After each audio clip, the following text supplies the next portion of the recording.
Hey, Aries, welcome to your October reading. I'm Madeleine, if we haven't met before, and if we have, so excited to have you back. Welcome. Let me tell you the cool thing that happened as I was getting ready to do your reading. So, sitting down, shuffling, talking to Spirit, doing the things that I do before we get started. And Spirit was sharing that Aries, you need to make some space, create some mental and emotional space, clear things away, create kind of some runway for yourself because there's some new stuff that wants to come in. And as they were telling me this, all of a sudden, I'm in Texas, right? It's a bright, sunny day. All of a sudden, as they're telling me this torrential downpour starts, just washing everything clean. I'm curious if you can hear right now the little rumbles of thunder happening in the background. Very October-ish. I'm recording this in September, but the universe was happy to delightfully bring you the October vibes and to clean the slate. And on the topic of cleaning the slate, Aries, you have a solar eclipse. Ooh, lightning just flashed. I hope y'all could see that. Solar eclipse flash. Got a solar eclipse coming up in your seventh house. It's in the sign of Libra. So for you, that is the house of one-on-one relationships, partnerships. That can be romantic, creative, business, mentor, mentee, client psychologist, tarot reader, querent, whatever. Anywhere where there is kind of like intimacy and exchange and sharing, right?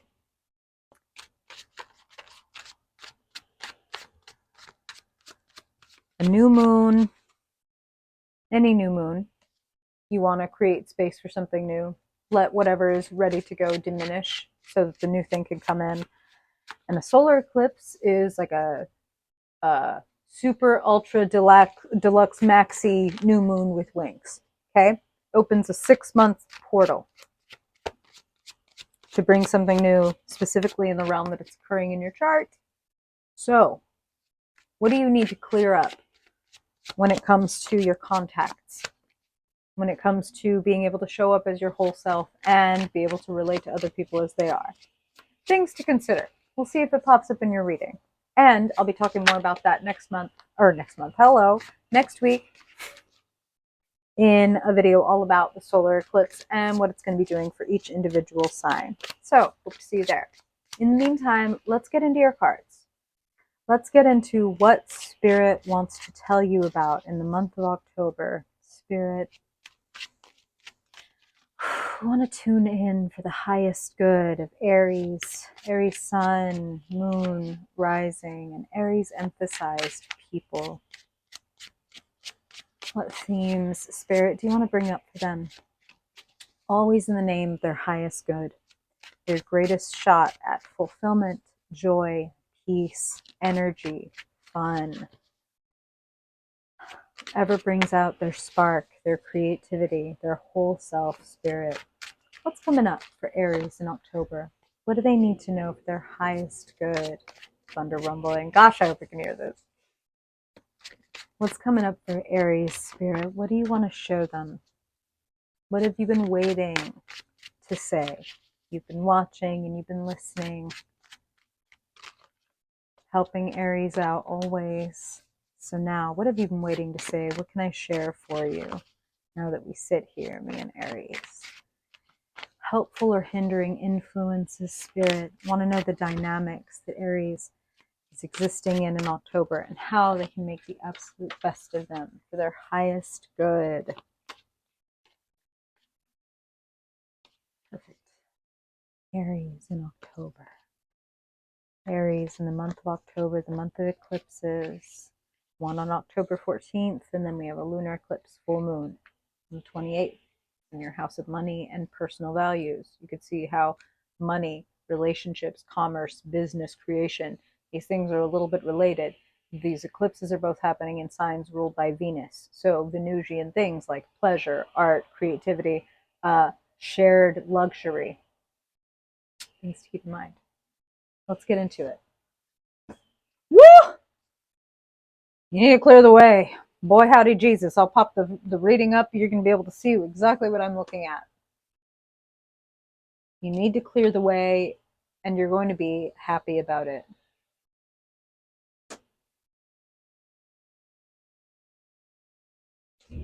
You know, I don't think I need to tell Aries like that y'all need to have fun. I feel like you know that.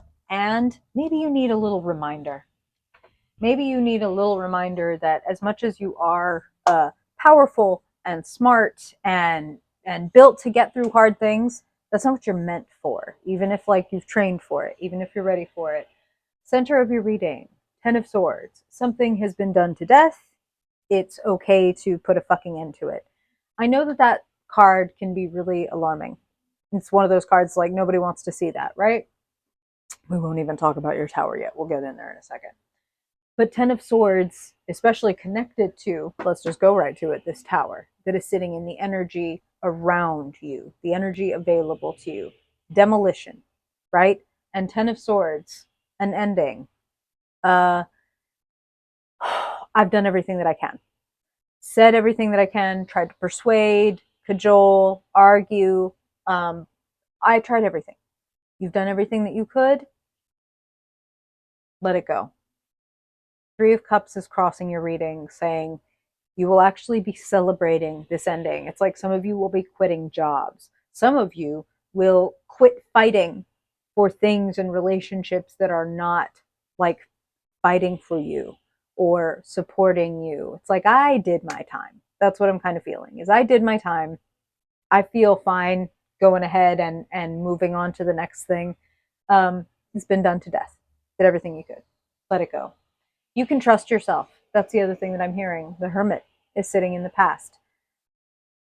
You've been pursuing your own truth. You've been reflecting. Seven of Cups is sitting in the basement of your reading. What's going on within you? A rebirth of your dreams is the phrase that I'm hearing.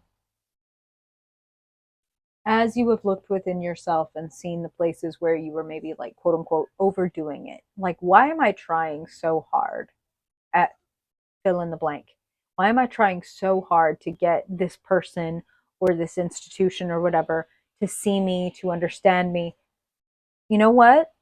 My energy is better spent elsewhere. And that's what I'm feeling. It's not about like, you know, it could feel like I lost this fight or I feel defeated. I didn't get what it is I wanted. Continuing when you're already got 10 swords in your back is not going to be the thing that gets you to victory. It's going to be choosing and prioritizing what really matters to me, and who and what really deserves my energy is what spirit is asking me to bring your attention to. Seven of Cups can be connected to like there's a lot of dreams. There's a lot of things that you're good at, that you're interested in, that you're excited about. Which one, you know, if I have a picture here and I have 7 cups laid out in front of me, this finite amount of water, if I split this finite amount of water among these 7 cups, I'm going to end up with 7 cups that aren't full. You know, they're not empty. Maybe there's a few drops, maybe there's a half cup, but it's not going to be what hydrates me. It's not going to be what satisfies me. But if I take that pitcher and I split it among, let us say, 1 or 2 or even 3 cups, I might end up with 3 full cups. And having filled those cups, I might be able to now, I have room or time or energy or inspiration to fill the next 4. Or, which is equally good, say, these 4 weren't even it to begin with. These are the things that I really care about. So, clear the decks, make some space, do less. 10 of Swords, do fucking less. 7 of Cups, yeah, you have a ton of energy and imagination. Your energy is better focused than diffused, okay? Top of your reading, crowning your reading, 7 of Wands. 7 of Wands, 7 of Cups. Do we see a little pattern here? A change needs to occur. You don't put 7 legs on a table. Either you got to take one away or you got to put another one on, or else you got a weird, wobbly, wonky table, okay?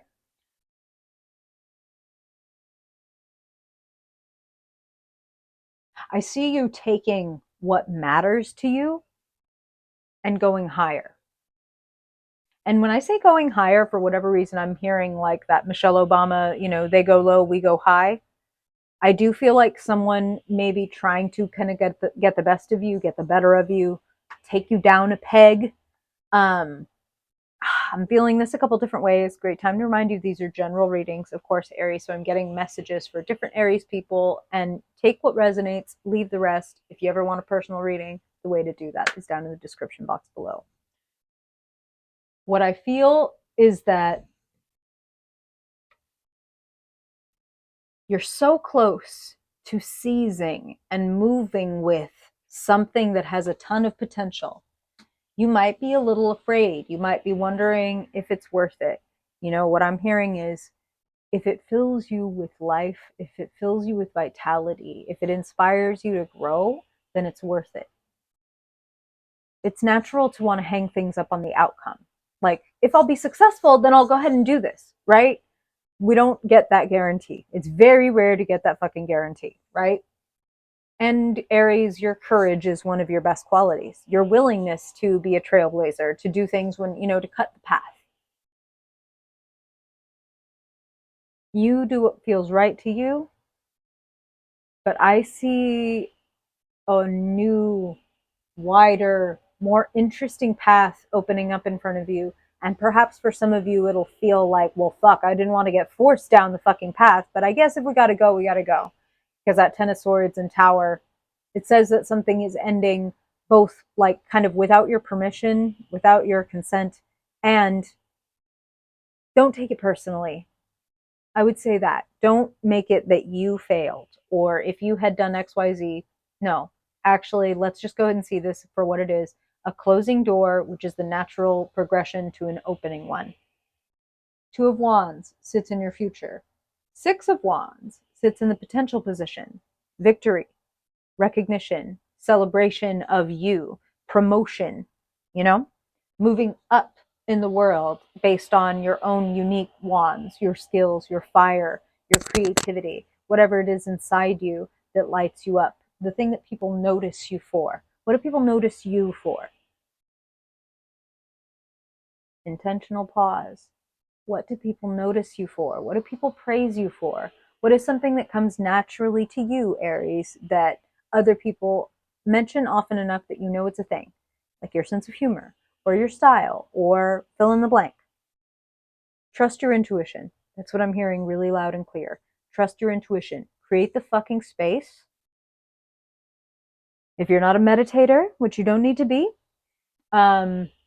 you could try something like going on purpose for walks where you don't bring your phone, or at least you don't look at it. It's like you don't pop your headphones in, you don't scroll your phone, you just walk, you just be with yourself, you let your thoughts turn organically, you let signs show up that can't come up if you're like cloistered in your house. See what comes up for you. Trust it. Move with it. I see endings and beginnings. The Two of Wands sits in the future, clarified by the King of Cups. Now, importantly, in the position representing where you find yourself, we have the Page of Cups, a bringer of love, an open-hearted, youthful person. Aries is the child, the baby, arguably, of the zodiac. And the Page of Cups is that sweet, naive bringer of love, of wishes, of open heart.